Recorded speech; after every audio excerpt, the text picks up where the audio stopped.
इमाम हुसैन अलैहिस्सलाम के लिए ये कहा जाता है कि आप कश्ती निजात हैं, यानी निजात की कश्ती है।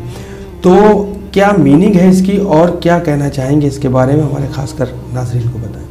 इमाम हुसैन कश्ती निजात हैं। रसूल का ये जो पैगाम है ये मल्टी लेयर्ड पैगाम है, इसके बहुत से सतह हैं। तो पहली सतह तो वही है कि जो इमाम हुसैन के रास्ते पर चलेगा उसको कामयाबी मिलेगी, जो सबसे बुनियादी बात है। ठीक है, लेकिन अगर हम अपने अंदर तब्दीली ना महसूस कर सकें, तब्दीली ना ला सकें, तो हम क्या यूँ समझते हैं कि हम सच्चे अज़ादार मज़लूम करबला इमाम हुसैन अलैहिस्सलाम के हैं?